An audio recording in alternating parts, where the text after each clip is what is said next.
A single mother walked into a billion-dollar company for a job interview with her 5-year-old son sitting on her hip. Less than 10 minutes after she sat down in the waiting room, a message from HR landed on the CEO's desk. It didn't say she lacked experience. It didn't say she arrived late. It didn't say she was unqualified. It was just one line, and that one line told him this interview would be unlike any he'd ever conducted, because in that moment, he made a decision that would change not just her life, but everything he thought he'd built over the last 20 years. 41-year-old Kevin Brown had built everything a man was supposed to want. His corner office sat on the 47th floor of a glass tower in downtown Atlanta, the kind of building that made people on the sidewalk tilt their heads back just to find the top. His desk was solid walnut custom-built $14,000. His suit was Tom Ford charcoal gray, $5,200. A framed photograph of him shaking hands with the mayor hung on the wall behind his chair, right next to the Forbes feature from 3 years ago that called him one of the most influential black entrepreneurs under 45. He was the CEO and founder of Brown Pinnacle Solutions, a workforce management company valued at $1.7 billion. He had a penthouse in Buckhead, a vacation home in Martha's Vineyard, a car collection that included a Porsche Cayenne he rarely drove, and a Mercedes S-Class that his driver kept spotless 6 days a week. His watch alone cost more than what most of his entry-level employees earned in a year. He'd grown up sharing a mattress with his mother on the floor of a one-bedroom apartment in Bankhead. But Kevin didn't talk about that. Not anymore. Not in interviews, not at galas, not even to himself.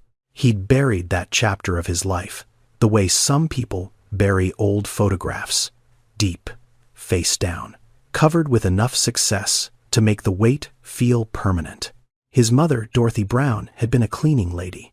She scrubbed office floors for 23 years, mopped hallways, emptied trash cans, wiped down conference tables where men in suits made decisions about the kind of people they'd never bother to know. She raised Kevin alone. No husband, no family close enough to help, no safety net. And on nights she couldn't find anyone to watch him, she brought him along. Kevin sat in hallways and break rooms and supply closets doing homework, while his mother cleaned buildings she could never afford to live in. He remembered the smell of industrial bleach and floor wax. He remembered the hum of vacuum cleaners at midnight.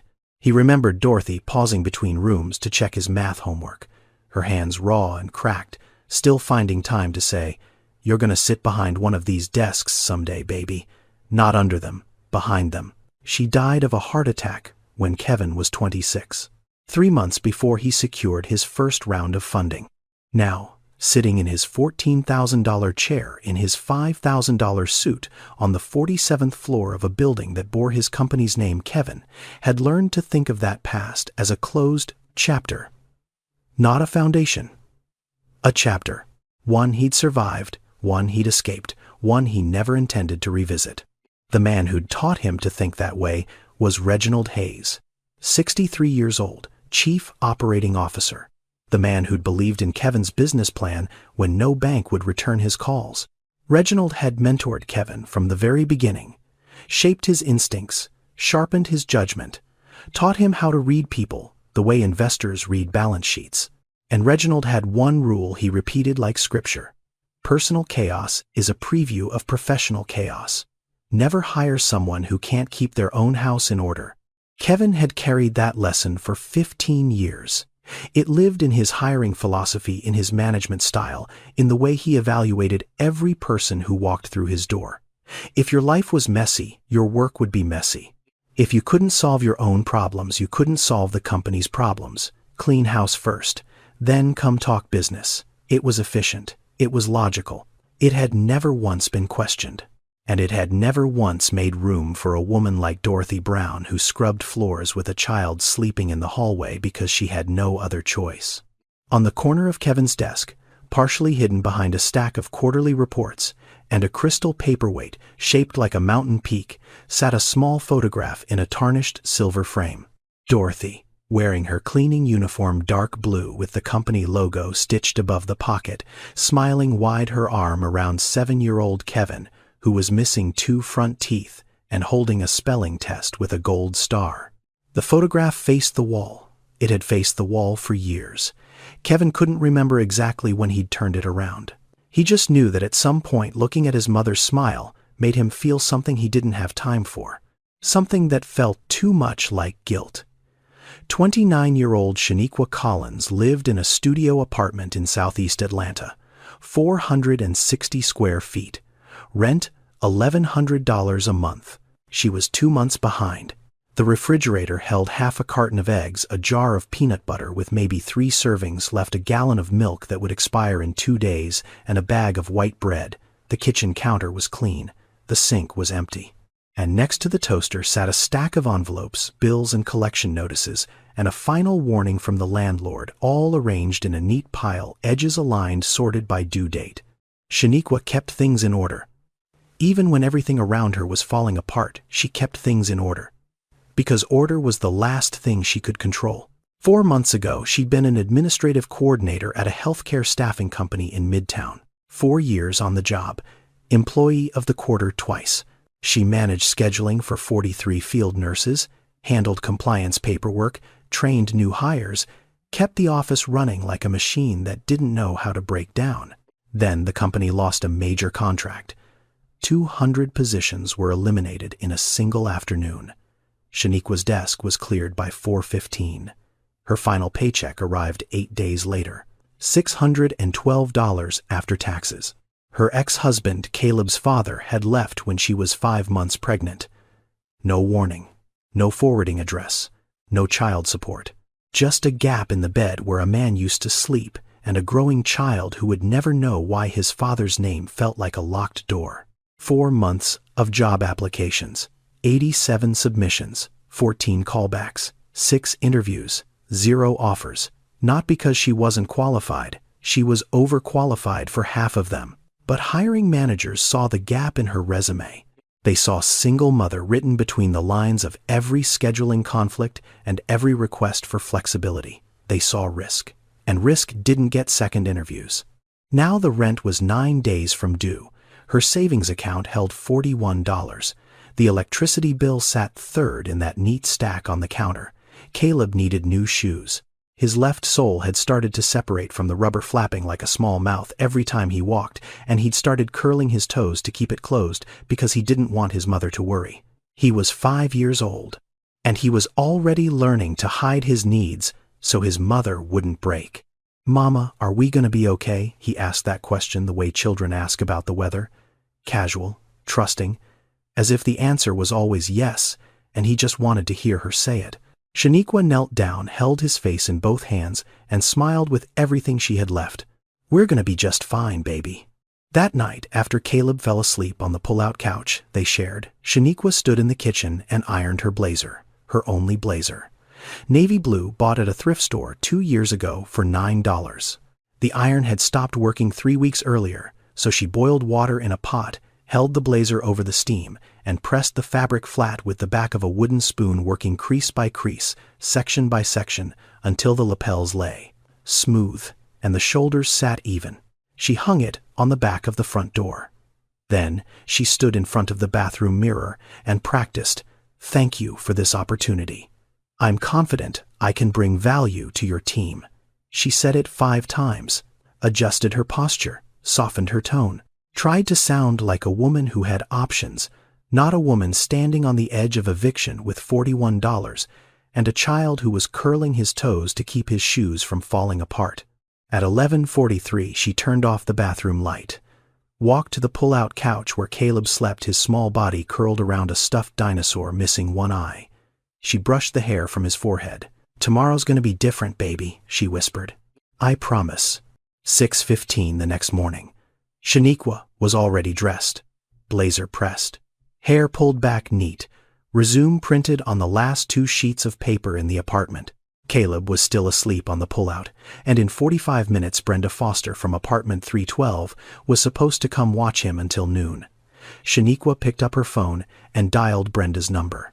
It rang 4 times. Voicemail. She called again. Voicemail. A 3rd time. Voicemail. At 6:31, her phone buzzed. A text from Brenda. Baby, I am so sorry. Been up all night sick. Fever and chills. I can barely stand. I can't take Caleb today. I'm really sorry. Shaniqua read the message twice. Then she stood in the middle of her kitchen, phone in hand, and scrolled through her contacts. Every name was a door that wouldn't open. Her sister Tanya lived in Columbus, Ohio, 400 miles away. Her friend Keisha from the old job hadn't answered a call in 6 weeks. The daycare center on Glenwood required 2 weeks advance registration and $85 a day she didn't have. Her neighbor across the hall worked mornings. The church daycare didn't open until 10. She scrolled past every name. 37 contacts. Not a single one could help her in the next 90 minutes. Her interview was at 9. The bus ride took 52 minutes. She needed to leave by 7:40 at the latest. And her 5-year-old son had nowhere to go. She could call the company, reschedule, explain the situation. But this position had taken 3 weeks to land. 87 applications to get here. The HR coordinator who'd called her had said, "We're interviewing 4 candidates this week. Friday is the only slot available." Today was Friday. If she didn't go today, there wouldn't be another chance. The rent was due in 9 days. There was no plan B. Caleb appeared in the kitchen doorway, rubbing his eyes, dinosaur tucked under one arm. "Mama, where are we going today?" Shaniqua looked at her son, then at the blazer hanging on the door, then at the landlord's final notice sitting third from the top in that neat stack on the counter. She knelt down. "Baby, you're gonna come with Mama today. To a really important meeting. Can you be super quiet and super good for me?" Caleb nodded, his face serious. Like a spy, despite everything, Shaniqua almost smiled. Exactly like a spy.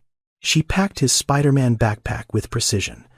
2 coloring books, a box of crayons, 24 count, 6 of them broken but still usable, 2 juice boxes apple, a bag of goldfish crackers, his kid headphones with the cracked left ear cup held together with tape, and the old iPad loaded with 3 episodes of Bluey and a puzzle game he could play for hours. Every single item chosen to buy silence. Every single item chosen to buy time. Every single item proof that this was not a woman being careless. This was a woman preparing for battle with the only weapons she had. She zipped the backpack, slung it over one shoulder, took Caleb's hand, and walked out the door. She wasn't being irresponsible. She was being a mother with no other choice, walking into a room that wasn't built for women like her, carrying everything she had, including a 5-year-old who still believed his mama could do anything. The lobby of the Brown Pinnacle Solutions headquarters was built to make people feel small. That was the point. 30-foot ceilings, Italian marble floors polished to a mirror shine, a reception desk made of black granite that stretched 12 feet wide, staffed by 2 women in matching charcoal blazers with name badges and practiced smiles. The atrium flooded with natural light from floor-to-ceiling glass panels. A steel sculpture of interlocking circles hung from the ceiling, modern art that cost more than most people's houses. Men and women crossed the floor in tailored suits, carrying leather briefcases and stainless steel coffee tumblers, their shoes clicking in rhythm against stone like a metronome counting wealth. Shaniqua walked in carrying a Spider-Man backpack, holding the hand of a 5-year-old in a dinosaur t-shirt and sneakers with a flapping sole. Caleb's head tilted back. His eyes went wide, roaming the ceiling, the sculpture, the glass, the sheer impossible height of everything around him. "Mama," he whispered, tugging her hand. "Is this a castle?" Shaniqua squeezed his fingers. "Something like that, baby. Stay close." She approached the reception desk, spine straight, chin level, every muscle in her body working to project a confidence she did not feel. "Good morning. My name is Shaniqua Collins. I have a 9 o'clock interview with Pamela Washington in Human Resources." The receptionist smiled, looked at Shaniqua, then her eyes dropped to Caleb, then back to Shaniqua. The smile didn't disappear, but it changed. Tightened. Became the kind of smile people wear when they're calculating how to say something uncomfortable. "Of course. Just one moment, please." She picked up the phone, spoke quietly. Shaniqua caught fragments. "The 9 o'clock candidate." Pause. Yes, but there's a pause. She has a child with her. The receptionist hung up. Someone will be right down. Please have a seat. Shaniqua sat in the waiting area. Caleb climbed into the chair next to her, his feet dangling 6 inches above the floor. He pulled out a coloring book and opened to a page with a rocket ship. He selected a blue crayon and began to color, tongue poking out slightly, completely absorbed. 7 minutes later, Pamela Washington stepped out of the elevator. 52 years old, slim build, cream-colored blouse, pearl earrings. The kind of woman who'd spent 30 years in corporate HR perfecting the art of delivering bad news with a gentle voice. She spotted Shaniqua immediately. Professional smile, warm, practiced. Then she saw Caleb. The smile held, but something behind her eyes shifted. A recalculation. A quiet alarm. Miss Collins, she said, extending her hand. Yes, thank you for having me. Pamela shook her hand, then glanced at Caleb again. He didn't look up from his coloring book. Miss Collins, I'm afraid we don't normally. She paused. Started again. This isn't really a situation we've. Another pause. Is there someone who could perhaps watch him while we? Shaniqua felt the heat rise in her chest. The shame she'd been carrying all morning pressed against her ribs like a fist. But she didn't let it reach her face. I understand this isn't ideal, she said quietly. My babysitter got sick this morning. I had no backup. He'll be quiet. He has everything he needs. I just need 30 minutes, please. Pamela looked at Caleb. Looked at the Spider-Man backpack. Looked at the coloring book, the crayons, the juice box already set neatly on the armrest. She looked at Shaniqua's blazer, pressed and clean, and the resume folder held firmly against her side. This wasn't a woman who'd shown up unprepared. This was a woman who'd prepared for everything she could and still got hit by the one thing she couldn't control. Pamela glanced over her shoulder at the lobby, where 2 employees had slowed their walk to observe. She made a decision not out of compassion but out of efficiency. A scene in the lobby was worse than a child in the conference room. Follow me, please. They stepped into the elevator. Caleb held his coloring book against his chest with one hand and reached for Shaniqua's hand with the other. As the doors closed, he looked up at her. Mama, are we gonna be okay? Shaniqua squeezed his hand. We're gonna be just fine, baby. The elevator climbed toward the 47th floor, and with every floor, it passed.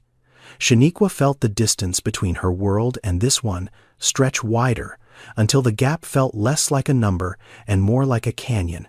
She was expected to cross on nothing but hope and a blazer ironed with a pot of boiling water. The waiting area on the 47th floor was designed for silence. 4 leather chairs lined against a glass wall overlooking the Atlanta skyline. A low table with a single orchid in a white ceramic pot. Ambient lighting that hummed at a frequency meant to calm nerves, but somehow made everything feel more clinical. 3 other candidates sat waiting. A man in his early 30s navy, suit brown Oxfords, polished to glass, a leather portfolio resting on his knee with a gold monogram on the corner. A woman, maybe 28, pencil, skirt, silk blouse, laptop open on her thighs, fingers moving across the keyboard like she was already working before she'd been hired. A second man, older gray, at the temples, reading something on his phone with the relaxed posture of someone who had options and knew it. Shaniqua sat at the end of the row, Caleb beside her, Spider-Man backpack on the floor between his feet. He had the coloring book open on his lap and was working on a page with a fire truck filling in the wheels with a black crayon staying mostly inside the lines. He was quiet, perfectly quiet, exactly the way she'd asked him to be. But quiet didn't matter, because everyone in that room had already seen everything they needed to see. The man with the portfolio glanced at Caleb, then at Shaniqua, then back at his portfolio. His jaw tightened. Not anger. Something worse. Pity. The kind of pity that looks down without bending. The woman with the laptop looked up for exactly 2 seconds, then returned to her screen. But her posture shifted. She angled her body slightly away, as if proximity to Shaniqua's situation might be contagious. The older man didn't look at all. He stared straight ahead at the glass wall, deliberately, performatively, pretending the 5-year-old coloring a fire truck 3 chairs away simply did not exist. Nobody said a word. Nobody had to. The silence in that room was louder than any insult Shaniqua had ever received. She sat with her spine pressed flat against the chair. resume folder on her lap, hands folded, eyes forward. Every muscle in her body locked into the posture of a woman who knew she was being judged and had decided to survive it by refusing to flinch. Then Caleb's elbow caught the edge of the crayon box. 24 crayons hit the marble floor.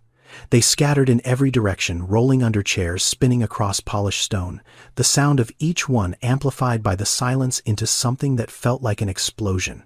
Shaniqua dropped to her knees immediately, hands moving fast, gathering crayons one by one.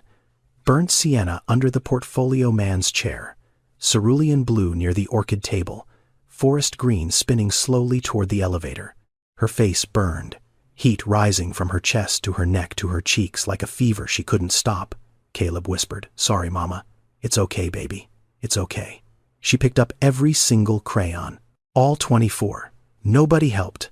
Not one person moved. Not one person bent down.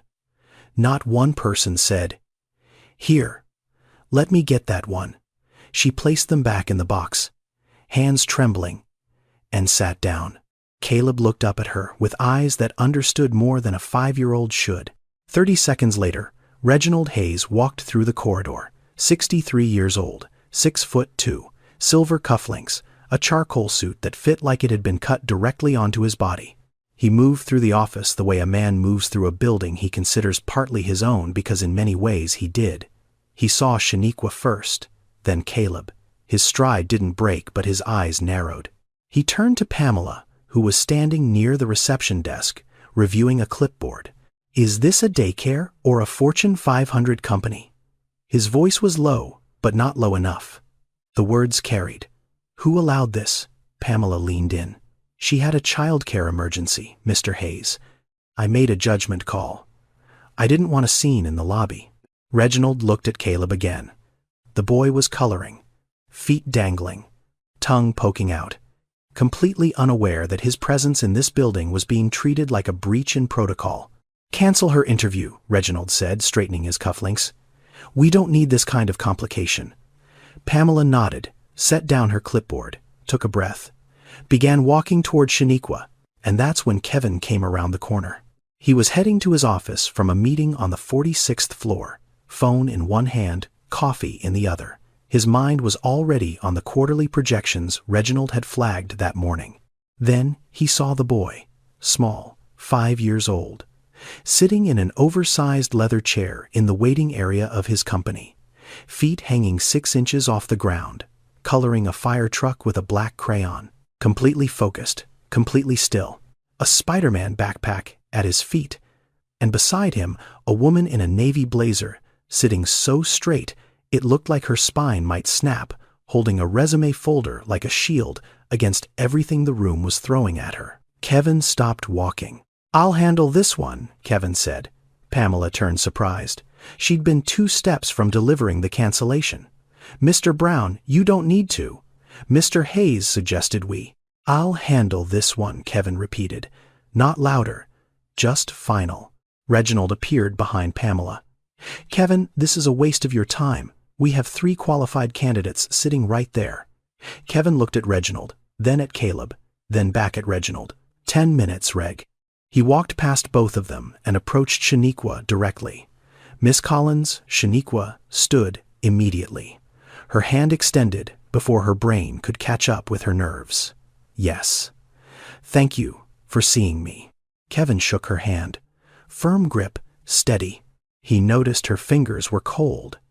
He noticed the blazer was slightly uneven at the shoulders, pressed but not professionally. He noticed the resume folder had a crease in the corner like it had been carried in a bag that was too full. "Follow me, please." The conference room was glass-walled on 2 sides, a long mahogany table with 8 chairs, a whiteboard, a screen for presentations. The Atlanta skyline stretched beyond the windows like a painting of everything money could buy. Kevin sat at the head of the table. Shaniqua sat across from him. Caleb climbed into the chair beside his mother, put on his headphones, the ones with the cracked left ear cup, held together with tape, and opened the iPad to Bluey. Within seconds, he was gone, absorbed, silent. A 5-year-old professional at being invisible. Kevin studied the boy for a moment, the careful way he'd set up his own space. Headphones on. Volume low enough that Kevin could barely hear it. Coloring book closed and tucked away so the table stayed clean. Juice box still in the backpack, not opened, not asked for. This child had done this before. Sat quietly in places he didn't belong. Made himself small so his mother could try to be big. Kevin turned to Shaniqua. "Miss Collins, I'll be direct. This is unusual. Why should I spend the next 10 minutes on this interview instead of moving to the next candidate?" His voice was flat, professional, testing. He expected excuses. He expected tears. He expected the kind of desperate performance that Reginald had warned him about for 15 years. Personal chaos bleeding into professional spaces. People who couldn't separate their problems from their potential. Shaniqua didn't cry. She didn't apologize again. She didn't explain her life story or ask for sympathy. She answered, "I have 4 years of experience as an administrative coordinator in healthcare staffing. I manage scheduling for 43 field nurses across 12 facilities. I'm SAP certified. I was employee of the quarter twice in 3 years. My company lost a major contract and eliminated 200 positions. I was one of them." Her voice was steady, not rehearsed, just clear. "My babysitter got sick this morning at 6:30. I had no backup. I could have called and rescheduled, but this was the only slot available. So I prepared my son with everything he needs to sit quietly for 30 minutes, and I came anyway." She paused, met his eyes. "I understand if this disqualifies me, but I'm here because I couldn't afford not to be." Kevin blinked. Reginald's voice echoed in his skull. Personal chaos is a preview of professional chaos. But the woman sitting in front of him wasn't chaotic. She was composed, prepared, direct. She'd answered his question with credentials, not excuses. With facts, not feelings. That wasn't what he'd expected, not even close. "Tell me about your workflow at your previous company," he said, leaning back slightly. Shaniqua walked him through it. Scheduling protocols, compliance tracking, how she'd built a color-coded system in SAP that reduced double booking errors by 31%, how she'd trained 4 new hires in their first quarter and all 4 passed their 90-day reviews, how she'd managed the transition when the company switched from paper timesheets to digital and half the nursing staff resisted the change. She spoke the way someone speaks about work they loved, not bragging, just knowing. The kind of competence that doesn't need volume because it has depth. Kevin picked up a pen, started writing notes on the margin of her resume. He hadn't written a single note during the first 3 interviews that morning. Not one. Reginald's voice whispered again. "She's a liability, a complication, a risk." But Kevin's pen kept moving. Because the woman in front of him wasn't a complication. She was the most prepared candidate he'd seen all day. And she'd done it while ironing her blazer with a pot of boiling water and packing a Spider-Man backpack with enough supplies to keep a 5-year-old silent through an interview at a billion-dollar company. 12 minutes in, Kevin had already gone past his promised 10. He was asking about her approach to vendor management when Caleb quietly pulled off his headphones. He tugged Shaniqua's sleeve. Gentle, small fingers on navy fabric. "Mama," he whispered, leaning close. "I need to go bathroom." Shaniqua froze. Every muscle in her body locked. This was the moment she'd been dreading since she walked through the lobby doors. The one variable she couldn't control. The one thing that would prove everyone in that waiting room right. She turned to Kevin, her voice cracking at the edges despite every effort to hold it together. "I'm so sorry Kevin stood up. Shaniqua's heart dropped. This was it. He was ending the interview. She could see the polite dismissal forming on his lips, the professional regret, the "thank you for your time" that meant you were never really in the running. But Kevin didn't walk toward her. He walked toward the door. Opened it.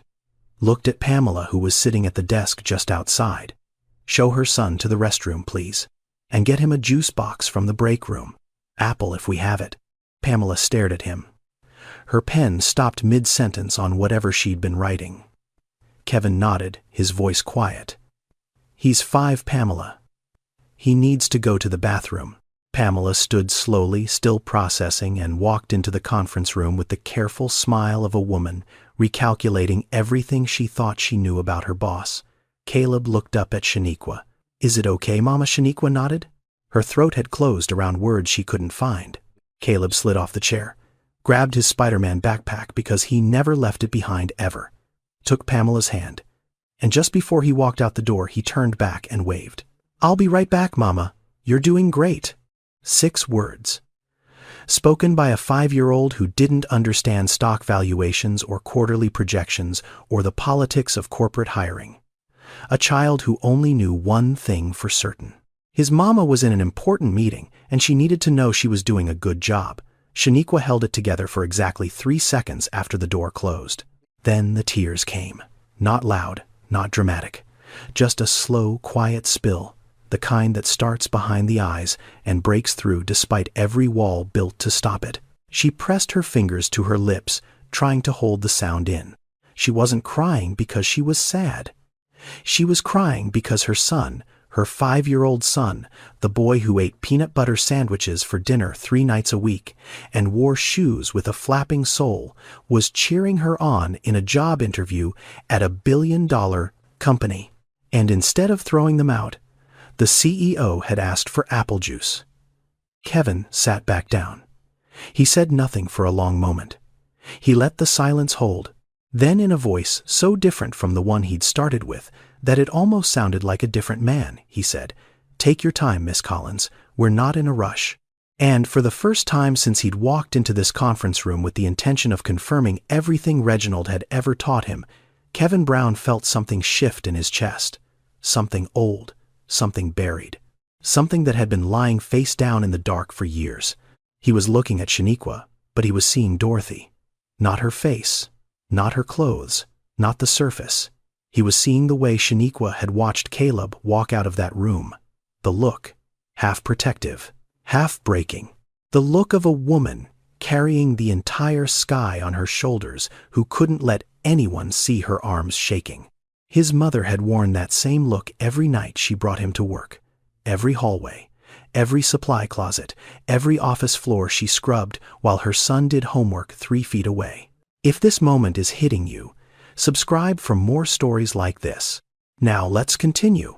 The interview ended 14 minutes after Caleb left the room. Shaniqua thanked Kevin, shook his hand, gathered Caleb from the break room where Pamela had given him not just the apple juice box but a granola bar and a sheet of printer paper he'd covered in crayon drawings of rockets. They left through the lobby. Caleb waved at the receptionist. The receptionist waved back, this time a real wave, not a calculated one. And then they were gone. Kevin didn't go back to his office. He stayed in the conference room, door closed, lights still on. Shaniqua's resume still sitting on the table where he'd left, it covered in notes he didn't usually write for candidates he wasn't supposed to care about. Reginald walked in 4 minutes later. He didn't knock. He never knocked. So he said, settling into the chair across from Kevin, with the ease of a man who'd sat in that exact chair 1,000 times. "We're going with candidate number 2, right? The Georgia Tech kid. Clean resume. No baggage." Kevin didn't answer. Reginald studied him. "Kevin, don't tell me you're seriously considering the woman who brought her kid to a job interview. That's a liability. That's an HR incident waiting to happen." Kevin looked at the resume, then at the window, then at something that wasn't in the room at all. "My mother brought me to every cleaning job she ever worked," he said quietly. Reginald's face shifted, just slightly, a crack in the composure. "I sat in hallways," Kevin continued, "in break rooms, in supply closets. I did homework on the floor of office buildings my mother scrubbed at midnight." The room was silent. Somewhere far below 47 floors down the city moved horns, engines, the sound of a world that didn't pause for memories. Kevin could see it clearly now, clearer than he'd seen it in years. A hallway, fluorescent lights, humming, the smell of pine sol and industrial cleaner.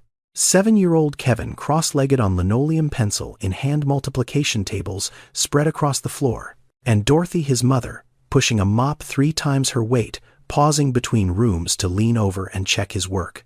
"You're gonna sit behind one of these desks someday, baby," she'd said, her voice tired but certain. Not under them, behind them. She'd died believing that, and she'd been right. Her son sat behind a desk that cost $14,000 on the 47th floor of a building with his name on it. But somewhere between the supply closets and the corner office, Kevin had forgotten who put him there. Reginald said nothing. He didn't know this story. Kevin had never told it. Not to Reginald, not to journalists, not to the Forbes reporter who'd spent 3 days profiling him. He'd locked it away the same way he'd turned that photograph face down. Kevin stood, picked up the resume, walked out of the conference room without another word. He went to his office, closed the door, sat behind his $14,000 desk, and opened the bottom drawer where he kept files he hadn't touched in months. He pulled out Shaniqua's full application. Read it again, every line. Administrative coordinator, 4 years, healthcare staffing, SAP certified, employee of the quarter twice, managed scheduling for 43 field nurses, company downsized, 200 positions eliminated. She was one of them. He set the file down, looked at the tarnished silver frame in the corner of his desk. Dorothy in her cleaning uniform. 7-year-old Kevin with the missing teeth and the gold star. The photograph still faced the wall. She wasn't unqualified. She was unlucky. And Kevin knew the difference because he'd been unlucky once too, until someone gave him a chance he hadn't earned yet. That evening, Shaniqua sat on the edge of the pull-out couch in her studio apartment. Caleb was asleep beside her, curled around his one-eyed dinosaur, still wearing his sneakers because he'd fallen asleep on the bus ride home before she could take them off. The left sole had flapped open again. She could see his sock through the gap. The blazer hung on the back of the door. Same hook, same spot. She stared at it the way a soldier stares at a uniform after a battle. They're not sure they survived. She replayed the interview in her head, frame by frame, mistake by mistake. She'd brought her child to a corporate office. She'd cried in front of a CEO. She'd let her 5-year-old interrupt a job interview to ask for the bathroom. She'd shown every crack in her armor to a man who ran a billion-dollar company and probably hadn't thought about her once since she walked out of the building. It was over. She knew it was over. The stack of envelopes on the kitchen counter hadn't moved. The landlord's final notice still sat third from the top. Rent was due in 8 days now, $41 in her account. Nothing in the pipeline. Nothing left to try. She leaned back, closed her eyes, and let the quiet press in around her like water. Her phone buzzed on the mattress. She almost didn't look. At this hour, it was either a robocall or a collection agency. Either way, nothing that would help. Nothing that ever helped. She glanced at the screen. Unknown number. Atlanta area code. She let it ring twice, 3 times. Then picked up, expecting the worst. Because expecting the worst was the only thing that hadn't disappointed her in months. Miss Collins, this is Kevin Brown. Her body went still. The kind of still where even your blood seems to pause. I'm calling to offer you the position, he said. Full-time. Benefits starting day 1. Shaniqua opened her mouth. Nothing came out. She pressed her hand against her chest as if she needed to physically hold her heart in place. Mr. Brown won. She stopped. Started again. Are you sure? After today, I thought. After today is exactly why I'm calling. His voice was different on the phone. Quieter, less CEO, more human. Like a man who'd spent the last several hours arguing with a version of himself he no longer wanted to be. I've also arranged something, Kevin continued. There's a community center 10 minutes from our office that runs an after-school program. Arts tutoring supervised recreation. I've spoken with the director. There's a spot for Caleb starting Monday. The company will cover the first 3 months. Shaniqua's hand was shaking so hard she had to switch the phone to the other ear. Mr. Brown, I can't accept that. That's too much. It's not charity, Kevin said firmly. It's an investment in a good employee. Your son is not a liability, Miss Collins. He's proof that you don't give up. The tears came, not quiet this time, not controlled. The kind of crying that starts in the belly and rises like a wave that's been building for months, held back by sheer will, finally allowed to break. Why are you doing this? She whispered. Kevin was silent for a long moment. She could hear him breathing. She could hear something shifting in the space between them, something that traveled through phone lines and crossed the distance between a penthouse in Buckhead and a studio apartment in southeast Atlanta. "Because someone did it for my mother once," he said quietly, "and I forgot to pay it forward until today." The call ended 3 minutes later. Shaniqua set the phone on the mattress, sat in the dark for a full 60 seconds, letting the reality settle into bones that had been braced for bad news for so long they'd forgotten how to receive anything else. Then she stood, walked to the pull-out couch, knelt beside Caleb, who was breathing softly, his small hand resting on the dinosaur's head. She brushed the hair from his forehead, leaned close, and whispered, "Tomorrow's going to be different, baby. I told you. Monday morning, 6:45. Shaniqua walked through the lobby of Brown Pinnacle Solutions for the second time. Same marble floors, same 30-foot ceilings, same steel sculpture hanging overhead like a constellation made of money. But everything else had changed. No Spider-Man backpack, no 5-year-old holding her hand, no blazer ironed with a pot of boiling water. She wore a new blouse White bought at a clearance rack for $11 the day after Kevin's call. Her hair was pulled back the same way. Her spine was just as straight. But her hands weren't shaking. She was 20 minutes early. The receptionist recognized her. The same woman from Friday. This time the smile was different. Not calculated, not uncomfortable, just curious. The kind of look people give when they've heard a story and want to see how it ends. "Welcome back, Miss Collins. Thank you." The elevator carried her to the 47th floor, the same elevator, the same slow climb. But this time, when the doors opened, she stepped out as someone who belonged. Or at least someone who was going to fight like hell to earn the right to. Her desk was in the operations wing. 3rd row, near the window. A standard issue computer, a phone, a cup of pens, and a small welcome folder with her name printed on the front. And a coffee. A paper cup from the cafe downstairs, still warm, sitting on a folded piece of paper. Shaniqua picked up the note. Neat handwriting, blue ink. "First days are the hardest. You've already done the hardest part. You showed up. Welcome. Signed, Denise." Shaniqua didn't know who Denise was yet. She would. Denise Carter, 36 years old. Head of Operations Coordination, single mother of a 9-year-old daughter named Ava, the only other person on the 47th floor who understood what it meant to pack a lunch at 5:30 in the morning, drop a child at school by 7:15, and still make it to a desk before anyone noticed you were carrying the weight of 2 lives on one salary. But that was later. Right now, Shaniqua held the coffee in both hands, the way you hold something warm when everything around you has been cold for a very long time, and she let herself breathe. The whispers started before lunch. She heard them the way you hear traffic from inside an apartment. Constant, low, just present enough to remind you the world outside had opinions. Conversations that stopped mid-sentence when she walked into the break room. A woman from accounting who smiled at her and then turned to her colleague with raised eyebrows as soon as Shaniqua passed. 2 men by the copy machine whose voices dropped the moment she rounded the corner.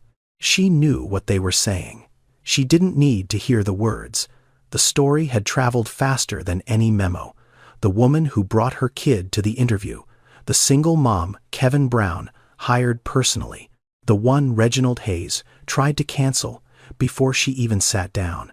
She was a headline before she was a colleague. At 11:15, Reginald found her in the hallway.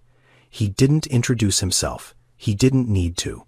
She recognized him from the waiting room, the silver cufflinks, the voice that had called her son a complication. "Miss Collins, Mr. Hayes." He looked at her, the way a man looks at a new piece of furniture he didn't approve of. Evaluating, measuring, deciding where it fit or if it fit at all. "I hope you know the bar is higher for you," he said. Not cruel, just cold, the way a fact is cold. Kevin took a risk. Don't make him regret it. Shaniqua held his gaze. She didn't flinch. She didn't explain. She didn't justify her presence in a building she'd been told she didn't belong in. "I won't," she said. Then she turned and walked back to her desk. Spine straight, chin level, The same posture she'd carried into the lobby on Friday, except now it wasn't armor, it was her. During her lunch break, she stepped outside and called the after-school center. Caleb had been there for 3 hours. The coordinator said he was adjusting well, had already made 2 friends, was currently painting a picture with a boy named Deshaun. "Can I talk to him?" Shaniqua asked. Mama Caleb's voice burst through the phone like sunlight through a crack in a wall. "I drew you in your office. You have a big desk, and a window, and flowers on your desk, because you like flowers." Shaniqua pressed the phone against her ear and closed her eyes. She was standing on a sidewalk in downtown Atlanta, surrounded by people in suits who would never know her name, holding a phone with a cracked screen, listening to her 5-year-old describe an office that didn't look anything like her real one, but it looked exactly like the one he believed she deserved. 3 months passed. In that time, Shaniqua Collins didn't just meet expectations. She dismantled them and rebuilt something better in their place.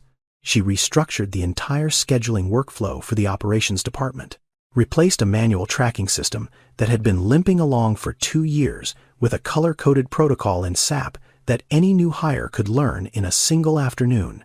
Order processing time dropped by 22% in her first 60 days. Error rate dropped by 31%. The department hadn't run this clean in years. Denise Carter walked into Kevin's office on a Thursday morning and closed the door behind her.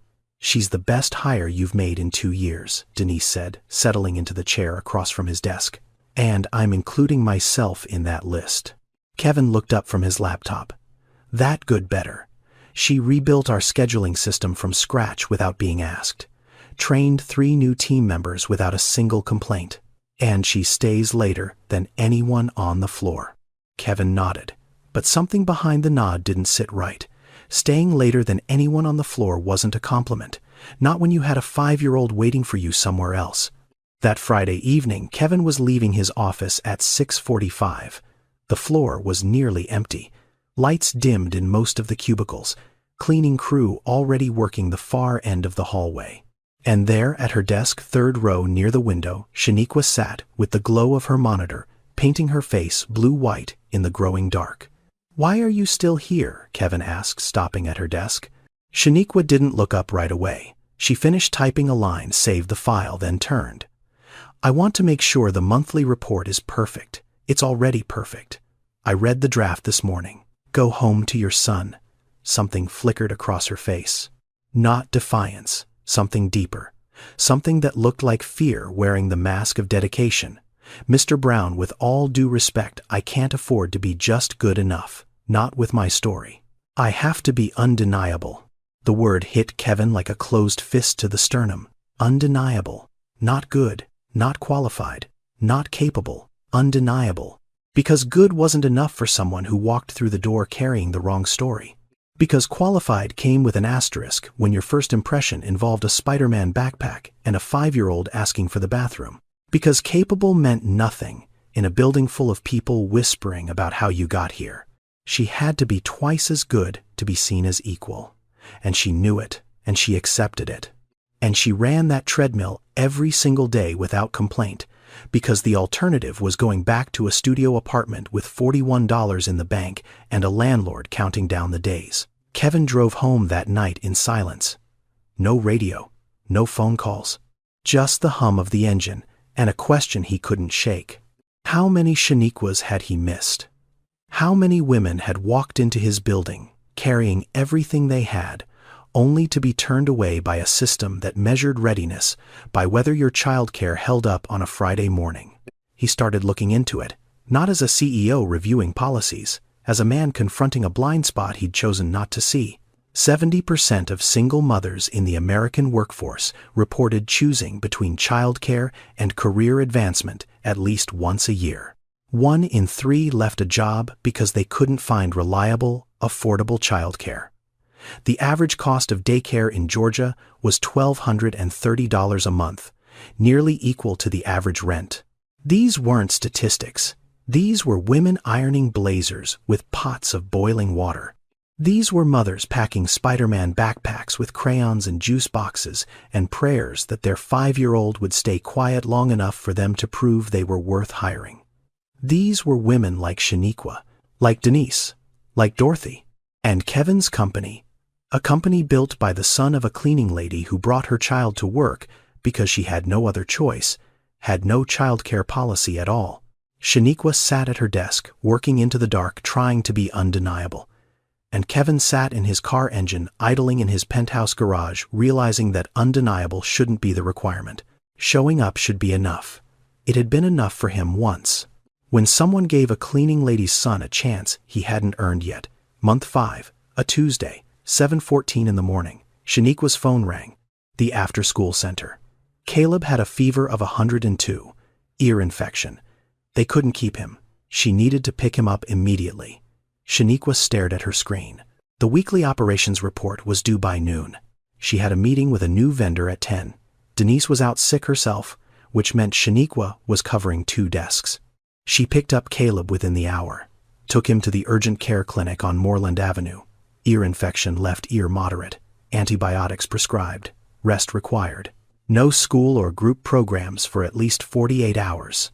Shaniqua called the office from the clinic parking lot, while Caleb slept in the back seat, his face flushed, his small hand still holding the crayon drawing he'd been working on when the fever hit. A fire truck, half-colored, red and black. "I need to take 2 days," she told the floor coordinator. "My son is sick." She spent those 2 days on the couch with Caleb on her lap, a blanket over both of them, his forehead warm against her collarbone. She gave him his medicine every 6 hours.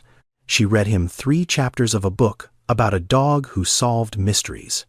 She held him when the pain in his ear made him cry at 2 in the morning. And, between all of that, she worked. Laptop balanced on the arm of the couch. Report finished by 11 the first night. Vendor follow-up emails sent by 6 the next morning. Data reconciliation completed during Caleb's afternoon nap. She worked the way a woman works when she knows the world is watching and waiting for her to fail. Nobody at the office knew. Nobody asked. Reginald Hayes brought it up at the Thursday leadership meeting. Kevin sat at the head of the table, 8 department heads around him, quarterly projections on the screen behind him. Reginald didn't wait for his turn. 2 days absent, he said, clicking his pen against the table. No advance notice. This is exactly what I warned about. Personal disruptions affecting workflow. We have KPIs, Kevin. We have standards. The room went quiet. Everyone knew who he was talking about. Kevin felt the pull. 2 directions. The CEO in him understood Reginald's concern. Attendance mattered. Reliability mattered. A company couldn't run on compassion alone. But the other part of him, the part that had been waking up in the middle of the night thinking about supply closets and the smell of pine sol, that part had a different calculation running entirely. "Has her work suffered?" Kevin asked. Reginald paused. "That's not the point." "Has her work suffered?" Kevin repeated. Silence. "Pull up her output from the last 2 days," Kevin said to the operations coordinator, sitting 3 chairs down. The numbers appeared on the screen. Weekly report submitted on time. Vendor correspondence completed. Data reconciliation finished. 90% of her workload handled remotely, while her son ran a fever of 102 and cried in her arms at 2 in the morning. Nobody in that room knew that last part, but Kevin could see it in the report. In the timestamps. 11:18 p.m., 6:04 a.m., 2:37 p.m. She'd worked around a sick child the way her body worked around a bruise, carefully, painfully, without stopping. When Shaniqua walked into the office on day 3, she went straight to Kevin's door. She didn't sit down.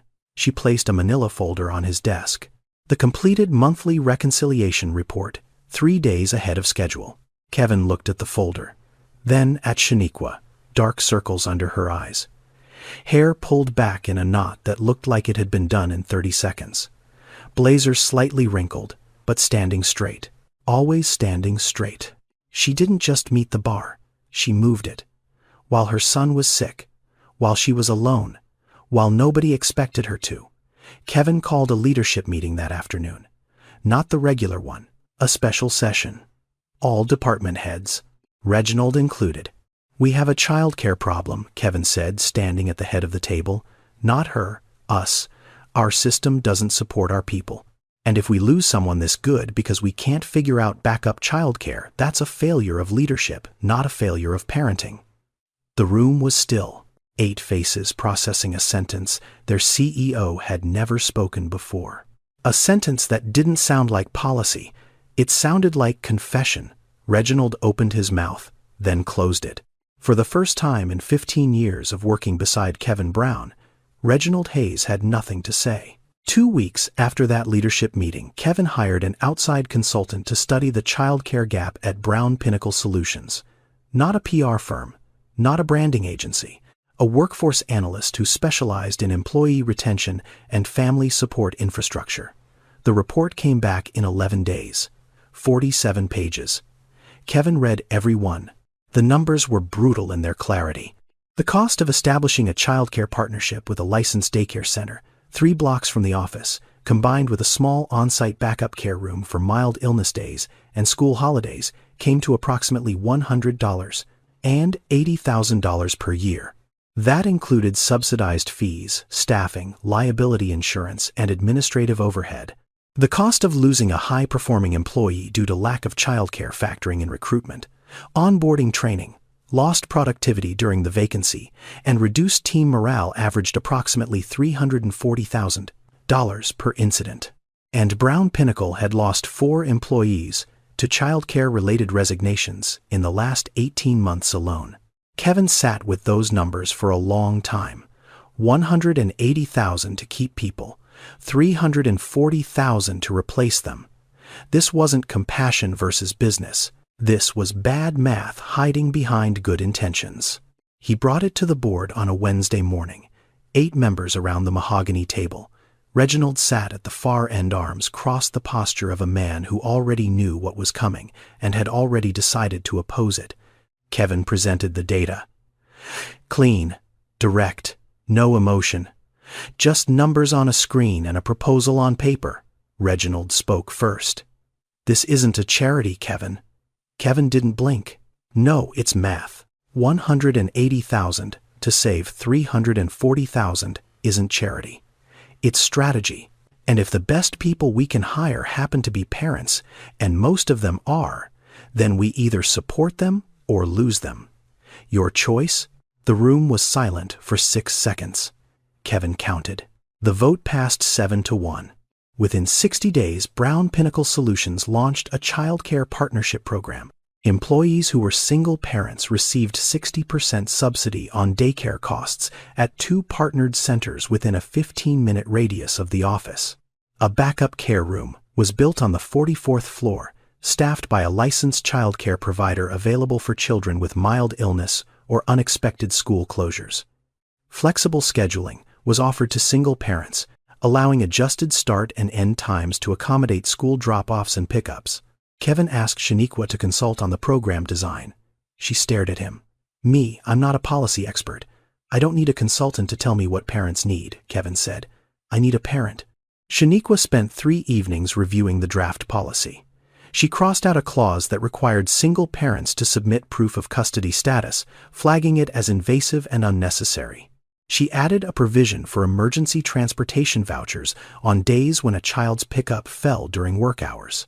She suggested a buddy system where parents in the company could cover for each other during school events. Every suggestion came from experience. Every change came from a scar. Denise Carter was the first employee to formally enroll in the program. She walked into Shaniqua's cubicle that afternoon with 2 cups of coffee and a look on her face that lived somewhere between disbelief and gratitude. You didn't just get yourself a job, Denise said. You changed how this whole building works. Shaniqua shook her head. I didn't do anything. I just showed up. Denise set the coffee down, looked her in the eye. That's exactly what you did. And sometimes showing up is the revolution. 8 months after the interview, Shaniqua had been promoted to team lead. Her desk was no longer in the 3rd row. She had a small office now glass-walled near the operations wing. Not a corner office, not yet, but a door that closed and a nameplate with her name on it, and that was more than enough. Caleb had started kindergarten at a public school 4 blocks from the after-school center. He was reading now. Not perfectly, but with the fierce concentration of a child who'd been told books were important and had decided to believe it. He brought his reading logs home every Friday like trophies, spreading them across the kitchen table, pointing at each checked box with pride. "I read 6 books this week, Mama. 6. That's amazing, baby. Mr. Kevin should know. He'd be proud. Kevin, not Mr. Brown. Somewhere in the last 8 months, Kevin had become Mr. Kevin, a title that lived between formality and family, given by a child who didn't understand corporate hierarchy and didn't care to learn. On a Tuesday in October, Shaniqua had to work a late shift to cover a vendor crisis. She called the after-school center to arrange extended pickup. She called Kevin's assistant to confirm the schedule change. But Kevin had already handled it. He'd seen the conflict on the shared calendar and made a decision before anyone asked. He drove to Caleb's school at 3:15 for the reading circle event Shaniqua had signed up for weeks ago. He sat in a small plastic chair in a classroom that smelled like crayons and hand sanitizer, surrounded by parents half his age and twice his patience, and he listened. Caleb stood at the front of the class, held his book with both hands, cleared his throat the way he'd seen important people do on television, and he read, slowly, carefully. 2323, stumbling over the word adventure, pronouncing it ad-venture, with 3 hard syllables and complete confidence. He mispronounced beautiful as be-beautiful. He skipped a line and had to go back. Kevin clapped louder than anyone in the room, louder than any board meeting applause, louder than any investor presentation ovation. The sound of a man discovering what it felt like to be proud of something that had nothing to do with money. After the event, Caleb ran to Kevin in the hallway, grabbed his hand, and walked beside him toward the parking lot. His small fingers wrapped around 2 of Kevin's like they'd done this 100 times. "Mr. Kevin, are you my mama's boss?" "Yes, I am." "Is she doing a good job?" Kevin looked down at the boy. 5 years old. Sneakers finally new, no more flapping soles. Spider-Man backpack faded but still proudly worn. Eyes wide and serious. "She's doing an incredible job, Caleb." Caleb nodded. "The gravity of a Supreme Court justice." "Good. She works really hard. Sometimes she's tired, but she says it's worth it, 'cause of me." Kevin made it to his car, started the engine, pulled out of the school parking lot, drove exactly 3 blocks before he had to pull over because he couldn't see the road through the water in his eyes. He sat there for a long time, engine running, hands on the wheel. A 41-year-old CEO crying on a side street in Atlanta because a 5-year-old had said his mama was tired, but it was worth it because of him. He drove home, walked into his penthouse, didn't turn on the lights, went straight to his desk, and reached for the tarnished silver frame in the corner. Dorothy, cleaning uniform, dark blue with the company logo stitched above the pocket, smiling wide, her arm around 7-year-old Kevin, who was missing 2 front teeth and holding a spelling test with a gold star. The photograph had faced the wall for years. Kevin picked it up, turned it around, looked at his mother's face for the first time in longer than he wanted to admit. She was beautiful, tired and beautiful. The way women are beautiful when they've spent their whole lives pouring themselves into someone else and somehow still have enough left to smile. He set the frame down in the center of his desk, not the corner, not behind the reports, the center. "You brought me to work because you had no one," he said to the empty room, "and I was ashamed of that for 20 years. His voice cracked on the word ashamed. He let it. "I'm not ashamed anymore, Mama. I understand now." 1 year after the interview. The company auditorium on the 2nd floor. 230 employees seated in rows, department heads along the sides, board members in the back, press from 2 local outlets near the door. Kevin stood at the podium. Navy suit. No notes. Just a microphone and a truth he'd been building toward for 12 months. "Thank you all for being here," he began. His voice was steady. His hands were not. "I'm here to announce something that's been a long time coming, longer than most of you know." He paused, looked out at the room, found Shaniqua in the front row. She wore a charcoal blazer she'd bought with her own paycheck. Not from a thrift store, not ironed with a pot of boiling water. Bought new. Earned. Beside her sat Caleb, 6 years old now, small button-down shirt tucked into khakis, hair freshly cut. On his lap, held carefully with both hands, was a crayon drawing on printer paper. A woman sitting at a big desk, smiling, flowers on the desk, a window behind her, and in the corner of the drawing in wobbly letters the word Mama. Today, Brown Pinnacle Solutions is launching the Dorothy Brown Initiative, Kevin said. Named after my mother. He stopped, took a breath. And for the first time in his professional career, Kevin Brown told the truth about where he came from. My mother was a cleaning lady, he said. She scrubbed the floors of office buildings for 23 years. She raised me alone. No husband, no family nearby, no backup plan. And on the nights she couldn't find someone to watch me, she brought me with her. I sat in hallways, in break rooms, in supply closets. I did my homework on the floor while my mother mopped around me. The room was completely still. 230 people breathing quietly, watching their CEO crack open a door he'd kept locked for decades. She used to stop between rooms. Kevin continued, his voice rough at the edges. Lean on the mop handle. Look at my homework. And she'd say, "You're gonna sit behind one of these desks someday, baby. Not under them, behind them." He gripped the edges of the podium. She was right. I sit behind a $14,000 desk on the 47th floor of a building with my name on it. But somewhere between the supply closets and the corner office, I forgot who put me there. He looked at Shaniqua. 1 year ago, a woman walked into this building with her 5-year-old son because she had no other choice. And I almost let her walk out. I almost chose policy over people. I almost became the kind of man my mother cleaned floors for. The silence in that room was so heavy it had weight. The Dorothy Brown Initiative will provide child care support, job training, and emergency assistance to single parents in this community. Not as charity, not as PR, as a promise. A promise that this company will never again look at a parent carrying their child and see a complication. We will see courage. We will see resilience. We will see exactly the kind of person we want working here. Kevin turned to Shaniqua. You didn't just prove you deserved the job. You proved this company needed to be better. You held up a mirror I'd been avoiding for 20 years. Shaniqua's eyes were streaming. She didn't wipe them. She didn't need to. These weren't tears of shame. These were tears of being seen. Then Caleb stood up. He slid off his chair, walked to the front of the room with the careful determination of a child on a mission, and stood directly in front of Kevin. He held out the drawing with both hands. This is for your office, Mr. Kevin, so you can see Mama smiling every day. Kevin knelt down, took the drawing. His throat closed around every word he tried to form. He swallowed twice before he could speak. Thank you, Caleb. I'll put it right next to the picture of my mama. Caleb smiled, then wrapped his arms around Kevin's neck. Small arms, fierce grip. The hug of a child who doesn't understand corporate policy, but understands love with absolute certainty. You're like family now, right, Mama? Caleb said, his face pressed against Kevin's shoulder. Shaniqua nodded.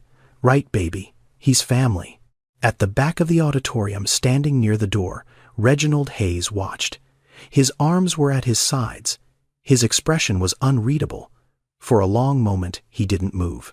Then, slowly, he brought his hands together. One clap, then another, then faster. The room followed. 230 people rising to their feet, the sound swelling like a wave that starts as a ripple and builds until it fills every corner of the room.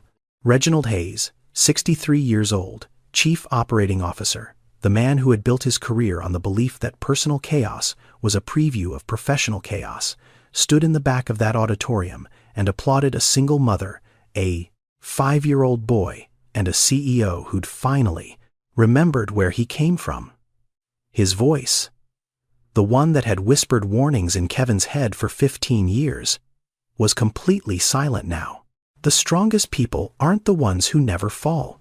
They're the ones who fall and still iron their only blazer with a pot of boiling water pack, a Spider-Man backpack with crayons and juice boxes, and walk into a room that wasn't built for them because their child is watching, and giving up was never an option. Shaniqua Collins walked into that building carrying her son, because she had no babysitter. She walked out carrying something she hadn't held in months: hope. And Kevin Brown, the CEO, who almost turned her away, walked out carrying something he hadn't felt in decades: purpose. Sometimes, the person who changes your life doesn't come in a suit. Sometimes, they come in a second-hand blazer with a 5-year-old holding their hand. This story is fictional, but the struggle is real. In the United States, there are nearly 10 million single mothers in the workforce. 70% of them report having to choose between childcare and career advancement at least once a year. 1 in 3 has left a job because affordable, reliable childcare simply didn't exist. The average cost of daycare in America is over $1,200 a month, nearly equal to the average rent in most cities. And every single day, women walk into job interviews carrying the invisible weight of a system that wasn't designed for them. If you or someone you know is a single parent navigating this reality, organizations like United Way, local workforce development programs, and state childcare assistance programs can help. They exist, they're real, and they're waiting for you to call. If you're a single parent watching this, hear me clearly. You are not a liability. You are not unprofessional. You are doing the work of 2 people, and any company smart enough to see that will be lucky to have you. This story was written to honor every parent who has ever had to make an impossible choice between their career and their child. The names and events are fictional, but the emotions are real. I believe stories like this matter. Not because they solve problems, but because they remind us to look at people, really look at them before we judge what we think we see. If this story changed how you see someone even for a moment, then it did its job. Thank you for watching. If this story moved, you take a few seconds to subscribe, like, and share it with someone who needs to hear it today. And if you're a single parent, leave a comment. Tell us your story. You deserve to be heard. See you on the next one.